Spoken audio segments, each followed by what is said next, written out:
What's going on, everyone? Welcome, Rabid here, and today we're taking a look at the Antminer L7. So I had this for quite some time. I've been testing out some hash rates as well as the aftermath of the Litecoin Halving. So let's see what things are looking like on the L7.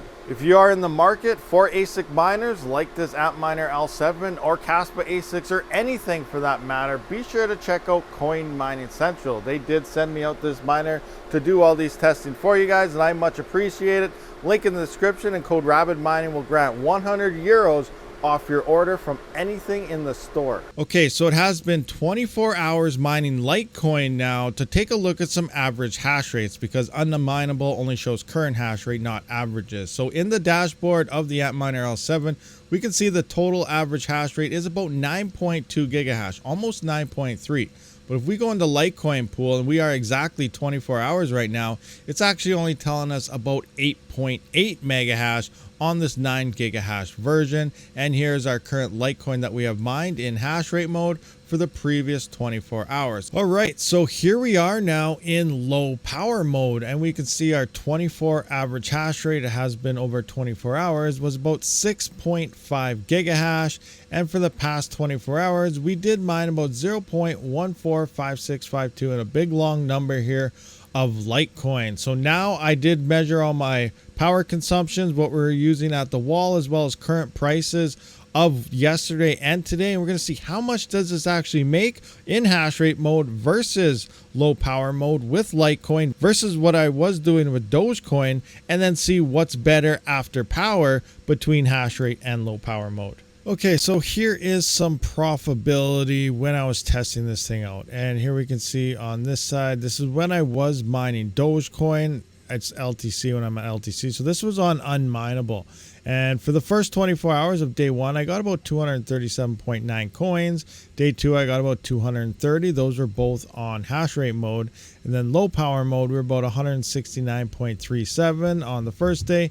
And the second day was about 168.88. Here we can see hash rate, how much everything costs. So this is how much power this thing was using, 3,420 watts plus 70 watts. The reason I have the plus 70 here is because I removed the fans, and now we're guessing about 70 watts for that inline 8-inch fan here.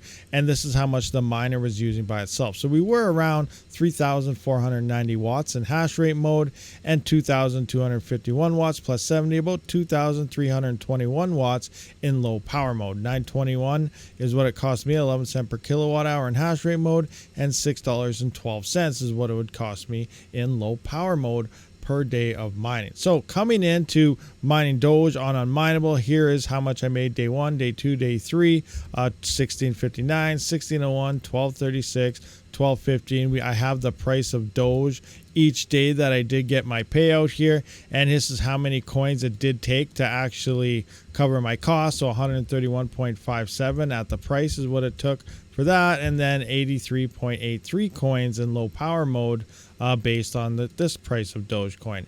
And for our total profit, you can see here, this is the amount of coins that I have to actually sell to cover power at the time if I was to do it every day on this certain day. And this is how much profit we actually got. So $7.44 was profit, $6.89, $6.24, and $6.12 in Dogecoin. So here are the numbers we went through on testing the hash rates. Green here is high power mode, red here is low power mode. We can see we did earn about 0.1857 Litecoin in hash rate mode and 0.1456 in low power mode. Price of Litecoin at the time of this day when I did get my payout was $88.64 in hash rate mode, $89.22 in low power mode.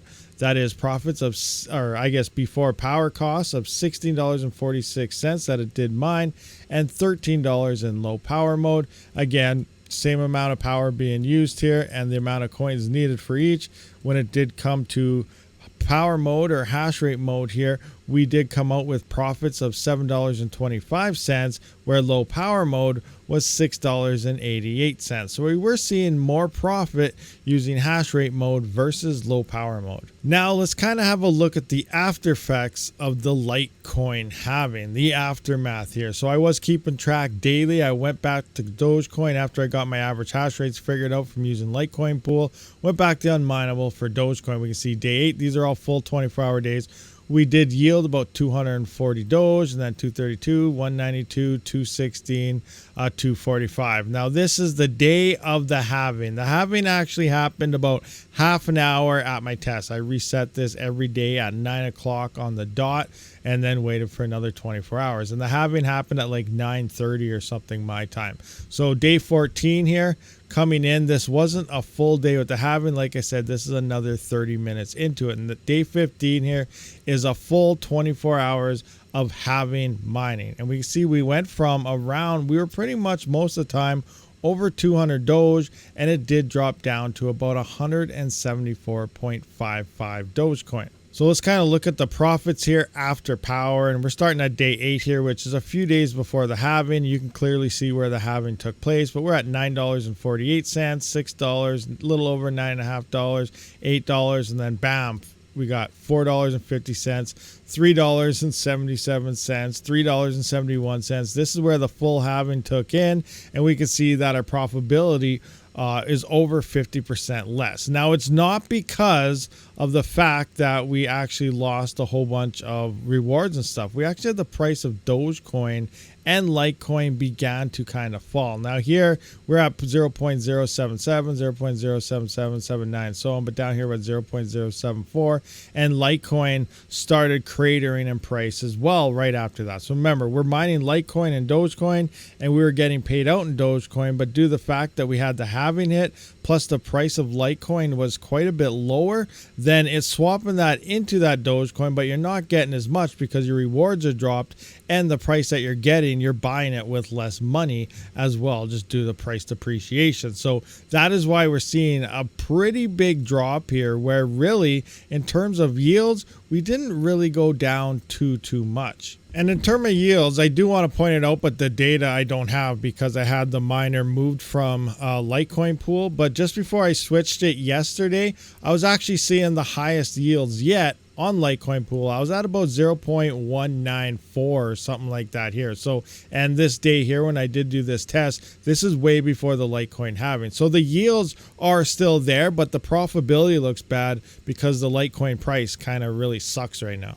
All right, so there we have it. The Litecoin halving did look like it did a lot more than it should have, but it resulted in obviously the price of both Dogecoin and Litecoin falling right after the halving. So the halving itself didn't really do much, but you know, due to the price ranges, it's looking a lot worse than it really was.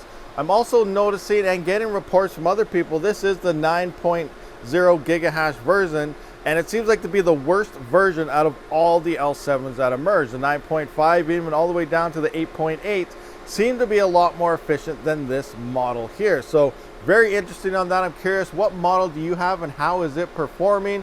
And you know, I wish I could get my hands on maybe a different model just to see if that's true or not. I don't really know, but it does seem like the 9 gigahash version is probably the worst version of them all.